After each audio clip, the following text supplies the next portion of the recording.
हाय दोस्तों, 4 महीने पहले मैंने जर्नलिंग लिखना शुरू किया था ताकि मैं आलसी न बन पाऊँ, पर मैं आलसी बन चुका हूँ क्योंकि मैं इस हैबिट को नहीं बिल्ड कर पाया, बिल्कुल भी नहीं कर पाया। और इस चैनल के ऊपर जर्नलिंग का वीडियो भी मैं अपलोड कर चुका हूँ। वहाँ से मैं बताया था कि 6 महीने के बाद जो कुछ भी मुझे डेवलपमेंट देखने को मिलेगा अंदर से, मैं आपके साथ वो भी शेयर करूंगा। पर 6 महीने तक तो क्या, पर 4 महीने में ही मैं हार गया था क्योंकि मैं इस हैबिट को बिल्ड नहीं कर पाया। मुझे जितना ज़्यादा आसान लगता था उतना ही ज़्यादा मुश्किल होने लगा था मुझे। अगर आप जर्नलिंग लिखना शुरुआत करते हो तो कम से कम हर रोज़ आपको 5 से 10 मिनट तक आपको लिखना पड़ेगा, जो कि आप सुबह में लिख सकते हो या फिर रात के सोते वक्त भी लिख सकते हो।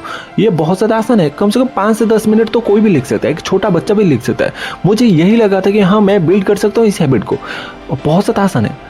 पर ये बहुत ज़्यादा मुश्किल होने लगा था क्योंकि मैं बहुत बड़ा गलती कर बैठा था जो कि मुझे दिखाई नहीं दे रहा। दरअसल वो गलती ये है कि मैं बीच बीच में एक दिन ऐसा होता था कि जिसके वजह से मैं जर्नलिंग नहीं लिख पा रहा था, और ये इतना बड़ा गैप होने लगा था जिसके वजह से मैं हैबिट से बहुत ज़्यादा दूर चला गया था। दोस्तों, कम से कम मैं 2 महीने तक बहुत अच्छे तरीके से जर्नलिंग लिखना शुरू किया था, और ये सच बात है, मैं सिर्फ 25 पेजेस ही लिख पाया 2 महीने में, सिर्फ 25 पेजेस। मैं जानता हूँ ये बहुत ज़्यादा शर्मिंदा करने वाली बात है, पर यही तो सच है।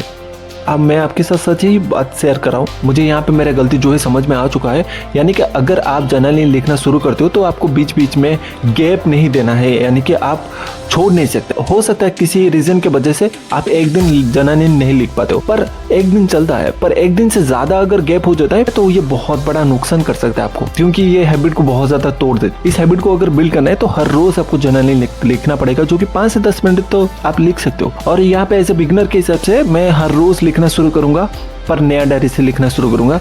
मैं पहले इस डायरी में जर्नलिंग लिखा हुआ करता था, पर इसमें मैं अपना वीडियोस के ऊपर मैं थोड़ा बहुत स्क्रिप्ट भी लिखता हूँ। पर आज के टाइम में इस डायरी के ऊपर मैं जर्नलिंग लिखूंगा, जो कि बहुत ज़्यादा कूल है, बहुत ज़्यादा कूल है। देखो, और ये है मेरे पास स्टिकी नोट, जिसकी वजह से अगर कोई भी इंपॉर्टेंट चीज़ अगर लिखना हो तो इसके ऊपर मैं लिख सकता हूँ, ताकि मुझे ट्रिगर हो पाए कि मुझे क्या करना चाहिए। दोस्तों, आज से मैं 30 डेज का चैलेंज लेने वाला हूँ, जो कि मेरा रूल बहुत ज़्यादा स्ट्रिक्ट होने। रूल नंबर 1, हर दिन मुझे 10 से 20 मिनट तक जर्नलिंग लिखना पड़ेगा, जो कि मैं रात के सोने से पहले मैं लिखूंगा। रूल नंबर 2, जर्नलिंग में कुछ झूठ नहीं लिख सकता। रूल नंबर 3, हर दिन मुझे खुद को टास्क देना पड़ेगा ताकि मैं खुद को बेहतर बन पाऊँ। पर यहाँ पे मैं आपको बताऊंगा कि जर्नलिंग लिखते कैसे है। सबसे पहले डायरी उठाइए, पेन उठाइए। सबसे पहले मैं डेट लिखूंगा, और उसके साथ साथ मैं अपनी तस्वीर भी बनाऊंगा ताकि मेरा मूड कैसा है वो मायने रखता है। और दूसरे पैटर्न में हम अपने ग्रेटिट्यूड लिखेंगे, और उसमें 3 बुलेट पॉइंट भी लिखेंगे। सुबह उठने के बाद मुझे फ्रेश फील हुआ, और 15 मिनट के बाद मुझे फिर से बोरिंग लगने लगा।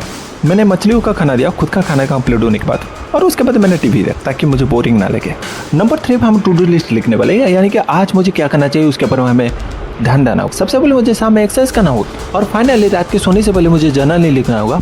और दूसरा काम है जो कि सबसे ज़्यादा इंपॉर्टेंट है, यूट्यूब में वीडियो बनाने के लिए मुझे अपना दिमाग खर्च करना पड़ेगा। और तीसरा सबसे बड़ी जिम्मेदारी वाला काम है, और आज मैं खुद को कैसे इंप्रूव किया। वैसे अगर आपके दिमाग में जो कुछ भी थॉट चल रहा होता है तो उसको आप लिख सकते हो। अब एज ए जर्नलिंग के हिसाब से डायरी में आप लिख सकते हो, जिसकी वजह से आपका स्ट्रेस जो है वो कम हो सकता है, ज़्यादा प्रोडक्टिविटी रह सकते हो। और प्रोडक्टिविटी रहने के लिए आप बहुत सारे ऐसे वैसे AI टूल्स भी आ चुका है, जिसके वजह से आप वहाँ से भी मदद ले सकते हो। क्लैरिटी के लिए आप माइंड मैपिंग कर सकते हो, एक चीज़ को लेके आप उसके ऊपर माइंड मैपिंग कर सकते हो। अगर आप चाहते हो कि माइंड मैपिंग कैसे कर सकते हैं, कैसे करना चाहिए एक्चुअली में माइंड मैपिंग, तो उसके ऊपर मैं वीडियो भी लेके आऊँगा। अगर आप कमेंट सेक्शन में कमेंट करोगे तो मैं डेफिनेटली लेके आऊँगा। एक गलती ऑलरेडी कर चुका हूँ, दोबारा नहीं करूँगा।